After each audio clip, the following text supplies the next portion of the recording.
Ito po yung set natin. Manager na po yung set.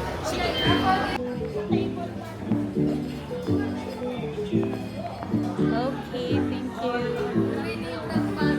My guys. Hindi ko makagat. Hi guys. Nabaso pa din sa'yo. Isa birthday ko. Click that. Why? Look up.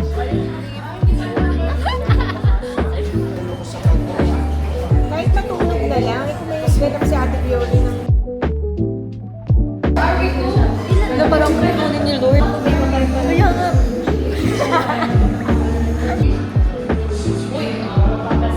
Hindi siya Hi guys. It's Irish, you know. Can you say hi, dude? Hi po.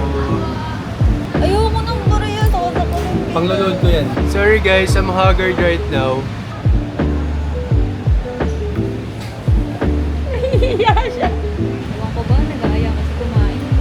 11 na din. Hi guys.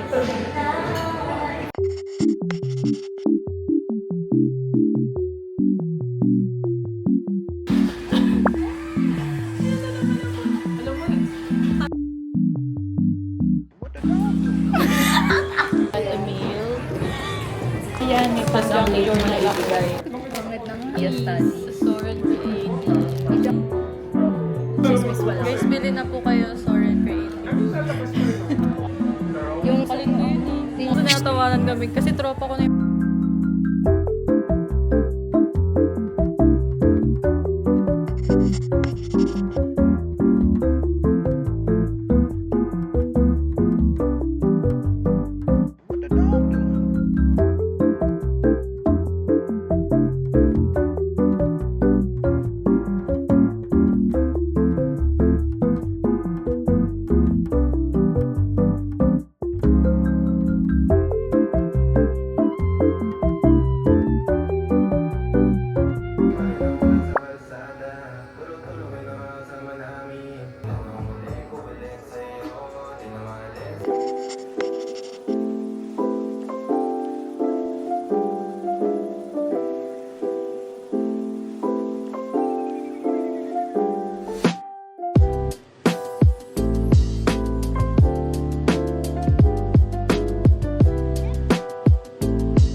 Compare mo. Anong pangalan ng isa? Napili na siya na sa lamin niya guys.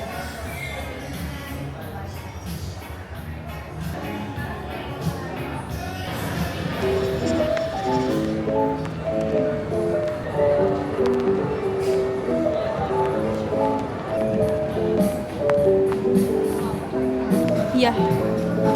Kaya pala.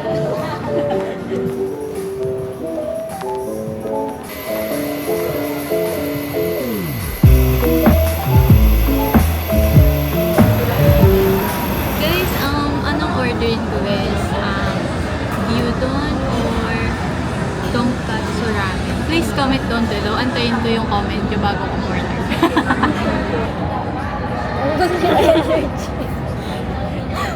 Guys, pag gutom kami, huwag nyo kaming kakausapin. Ha? Agad.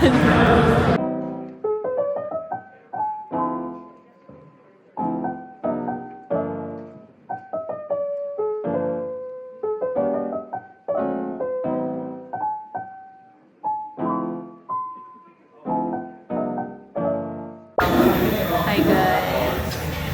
Driving ako, parang patibay ko.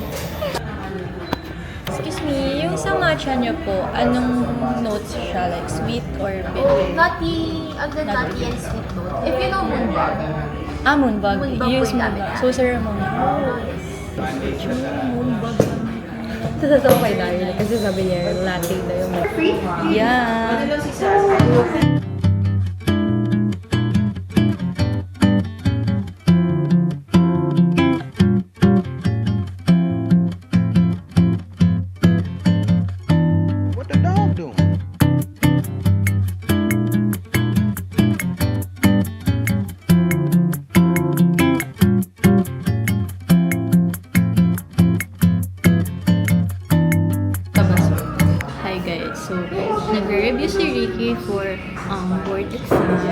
kang magalalabi pag pinost ko to tapos na board exam mo. And try natin isagutin yung mga review. License na ako pag na-post mo.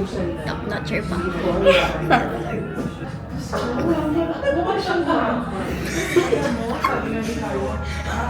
Wait lang. Morphine and its derivatives can cause the following things.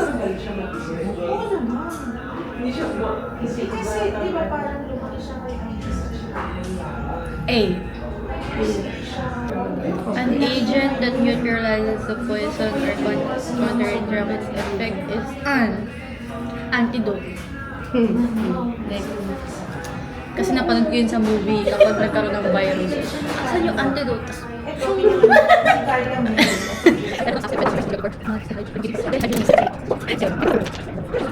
Methanol? Basic. Science or... Ano yan? Heparin overdosage. Heparin yung may hepa, di ba? Vectoris is a type of vaccine, this type of poisoning. Ay, madali lang. Acetapine. Ano yung acetaminophen? Alam mo yan. Madalas mo yan iniinom mo. Painkiller. Pwede painkiller. Parang feeling ng mga tao, kabot yan sa lahat. Anong nga yung other name niya? Alaksan. Hindi lalaksan. Madami yung Paracetamol? laman. Parehas lang yun. Ayan, paracetamol. Other name niya, acetaminophen. We learn new things every day. Kapag nito, Tretinoin. ano yung isang name mo? Di ba nagre-review ko siya? Pag bundes. Tretinoin. Bakit? Ito. Tretinoin. Vitamin C. Vitamin A. Hindi talaga pwede sa ano. May yan yung pinaka-toxic. Yung tretinoin. Pero pinaka-stable siya. Yung vitamin C, pinaka-unstable siya. Pero siya yung pinaka-iniinom. Di ba may letter F yun? Yun yung pinaka Folic acid. Para saan yun? Yun yung kailangan pampatibay ng kakalaksan mo. Baby yun sa baby. Parang pakapit. Walang to na ba? Ano yun yung ambag ko guys sa board exam maybe. Yung manggulo sa Sana lumabas to. Para matanda.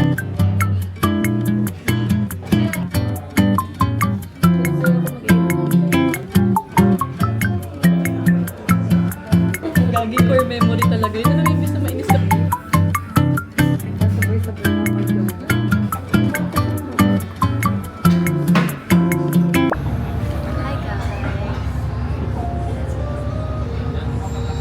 Mag-innovation tayo na. Good.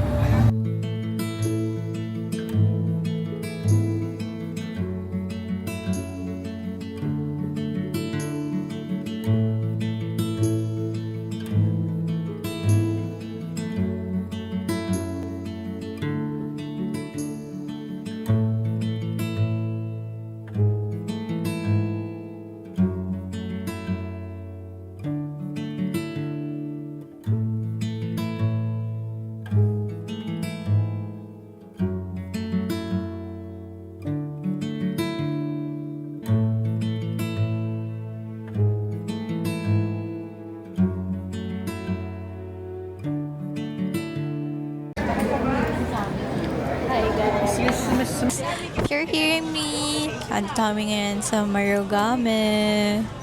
I'm with... Diba sabi nila ganito yan? Hindi sila iba. Hello guys. Di kami batiin yan.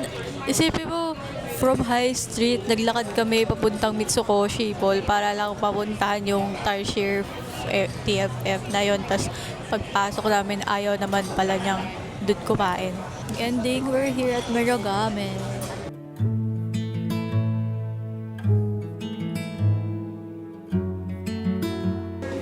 Siya talaga guys, try niyo yung matcha ng Muji. If you like matcha na sweet and affordable lang siya guys. Parang 130 lang ata to. Mag-isip ka ng topic, dali mag-podcast tayo. Usapang kape. Ano ang mga pet peeve mo sa kape? Ano ba? Coffee? Cafe? Cafe. Yung maingay. Yeah. Tapos magkakatabi yung table. Tipong andito ka, ang mas naririnig mo yung chika ng kabilang table. Parang sa kasitas ba yan? Hindi. Parang sa ano. Uy! Siguro ako pet peeve ko sa kape yan. Yung puro aesthetic, tas walang lasa yung kape. Kasi ang niniwala ko guys, kahit sa lugar pa kung masarap ang kape mo, dadayuhin ka. Sa akin, yung presyo ng drinks nila, umabot ng 200. Oo, Tapos petty 12 ounce tea. lang.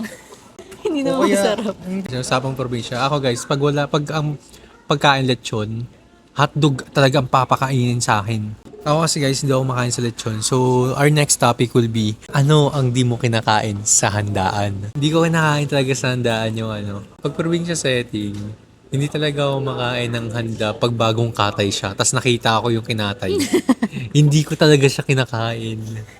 Like, dude, sabi ko, fuck. Parang kahapon umiiyak lang tong baboy ngayon nasa kaldero na. Tapos alam mo yung mapapanood mo, paano tatanggalin yung balahibo niya.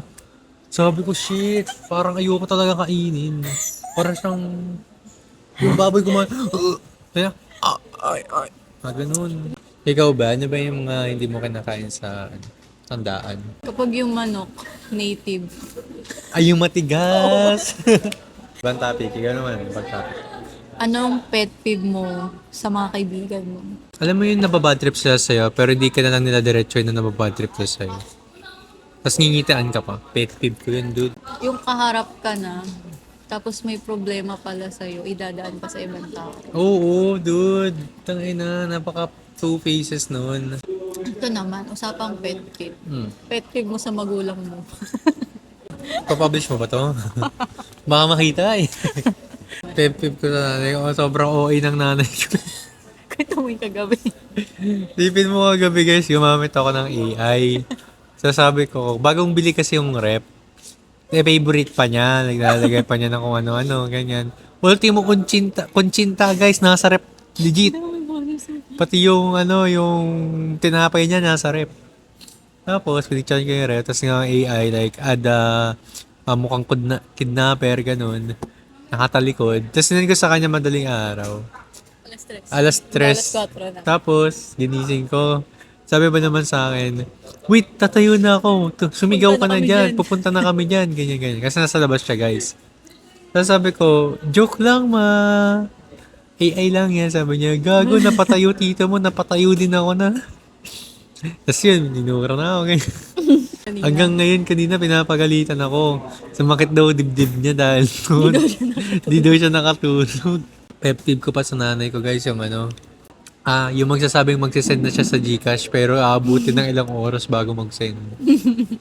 Pet peeve ko yung yung gagawin mo na, tapos biglang iuutos sa'yo.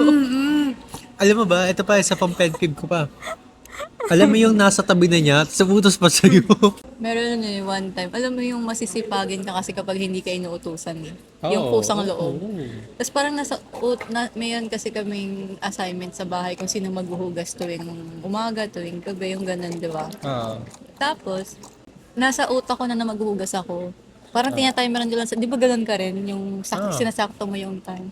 Eh biglang lumabas si Miss Jen. Parang sabi niya, uy, yung pinggan, di niyo pa. Di pinamad na ako. Ano yung best time to cut off a friend? Ako kasi guys, hindi ako nang kakat ng friend. Gusto ako yung ikakat nila.